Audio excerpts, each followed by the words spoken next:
各位同行兒女，多謝你哋咧又返嚟收聽啦！真係時間過得好快，轉眼間咧又一個星期啦。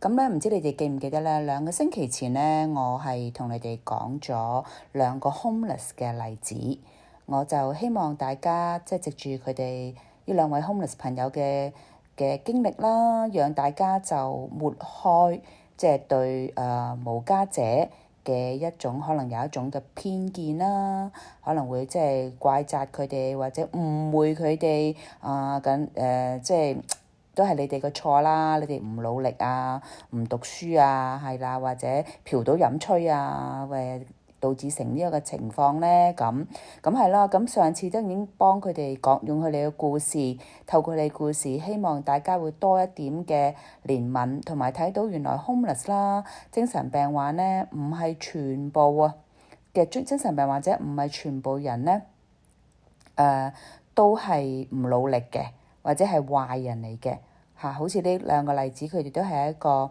即係上2個星期講嗰2個例子，佢哋都係一位好有尊嚴啦，同埋係因為真愛咧而係弄到呢個地步嘅啫。咁今日咧就想講咩咧？啱啱即係都係想講世人嗰個眼觀啊嚇，即係我哋點樣去睇大家嗰個關係，同埋我哋點樣去有啲咩嘅社會嘅 stigma 啦，同埋我哋有時點樣去 label 人啦。今日想講啱啱係調翻轉啦，即係大家又唔好以為即係專業人士。或者社會嘅高尚階層啦，所謂高尚階層啊，專業人士啊，所謂揾到錢嘅人啊，名人啊，就唔會有精神病咯。其實係好多㗎，係啦。咁當然每人都有好多嘅，好似今日呢個 case 啦，呢個 case 我叫佢 Georgia 啦。咁Georgia 嘅 case 咧就有幾煩啦，當然，但係最重要影響佢嘅咧，我諗都係感情嘅問題啦。即係最慘嘅就係一走了之嗰種感情啦，係啦，即係一句説話都冇留低而走咗咁樣咯。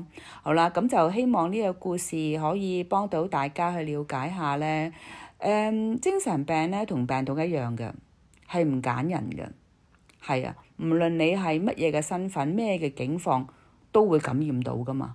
精神病都會係嘅，唔係因為你係貧窮，你幾有錢，你幾巴閉、幾叻、幾有學識，你都可以會有精神病嘅。所以今日嘅節目咧，都可以大家如果覺得啱聽，你身邊有一啲好專業嘅，又覺得自己好得嘅，但其實你知佢裏邊唔得嘅，就 send 呢段嘢去鼓勵下佢啦，好冇？真係唔好以為咧，即係入去精神病院嘅人咧，一定係 homeless 啊、吸毒者啊、偽君子啊，或者唔讀書嘅人啦。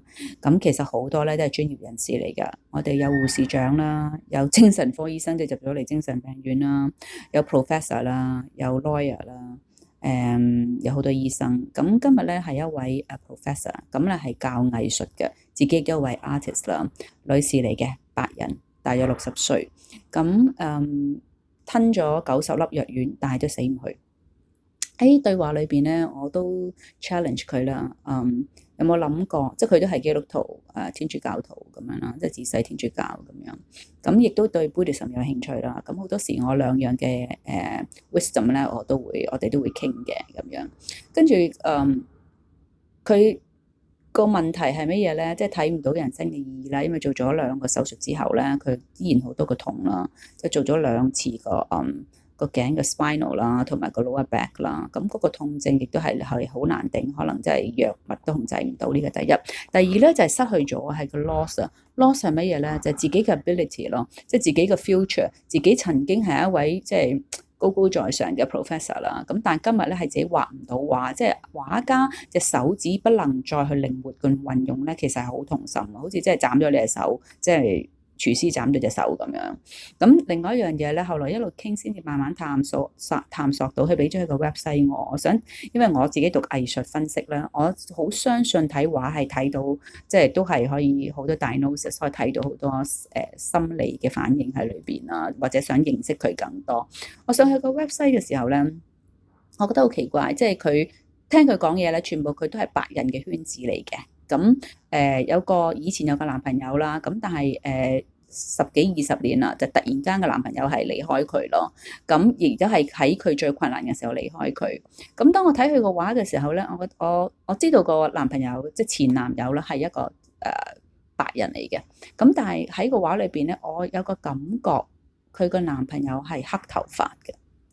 咁我唔係話要證實自己啱唔啱，而係我睇到喺個畫裏邊，無論係男人女人，佢所畫嘅咧都係黑頭髮嘅。咁我就 realize 我知道無形之中，其實佢嗰種唔開心，嗰種想死，係呢段關係係影響得佢好緊要。咁後來再同佢傾嘅時候咧，我就係問佢，其實男朋友係白人嚟嘅。佢話係啊，佢黑頭髮。佢話你點知啊？咁我話我見到你所有嘅畫裏，無論男人女人，你都係黑頭髮嘅。咁即係佢自己都唔知道，因為都有啲關係就係咁樣啦。十幾廿年好似好 take for granted 咁，好老奉咁。但係估唔到咧，即係已經覺得好似雖然冇結婚，但好似老夫老妻咁樣。即係咩嘢都會一齊去商討，一齊去進行，一齊去生活咁樣噶啦。雖然唔係一齊住，咁但係突然間離開你都好啦，係一個無聲咁樣，突然間好 sharp 咁樣離開咗嘅時候咧，其實係一個打擊嚟㗎，係一個 sudden loss 嚟㗎。即係唔係咁多人可以接受到呢個事實，但佢以為係好 easy 呢件事，但係自己冇諗過呢個人原來喺佢心目中係咁重要，係咁有份量咯。咁慢慢咧，同佢一路分析嘅時候咧，一路去即係翻嬲，究竟咩嘢令到你咁 depressed 咧？咁樣佢就知道，先至慢慢 realize 到原來呢一個男人咧，即係佢個前男友啦。咁喺嗰個，即係佢會覺得冇 closure 咯嚇，你明唔明？即係好似分手都要講下，即係點解要分手啦？或者會有啲跡象啦咁樣。咁點解會無端端消失咗咧？對佢嚟講係好似冇一個 closure 咁，亦都係好 confused 啊。同埋另外有一個感覺咧，就係呢個叫做咩 feeling of abandonment，即係一個被丟棄嘅感受啦。咁特別係年紀大咧，先發生呢件事嘅時候咧，即係所謂嘅好難有第二春，可能佢都唔想第二春啦，係咪？但係呢個冇 closure 咧，對佢嚟講係真係影響好大咯。所以就係要慢慢傾，慢慢深入，有愛心，繼續去即係聆聽啦，同埋讀 observe 啦，同埋要留意到，要幫助佢睇，揾得出究竟自己因咩事唔開心，有啲嘢係可唔可以 fix 咧？唔可以 fix 嘅時候，咁我哋就可以點樣 move on 咧？即係 something cannot be，you know，唔可以 cure，但係 it can be care 同埋 healing 咯。都好可惜，因為我睇到佢係好善良嘅，佢好有天分嘅，咁亦都係一個真係好有愛心嘅人咯。即係我希望可以 empower 翻佢個 self-worth 啦，佢嘅 dignity 啦，同埋佢嘅 gift。喺呢度咧，都係想鼓勵翻大家，真係千祈唔好放棄生命。愛情只不過係我哋人生裏邊嘅其中嘅一小部分。好似 Georgia 呢個 case，點解佢會想自殺？係因為幾樣嘢撞埋一齊。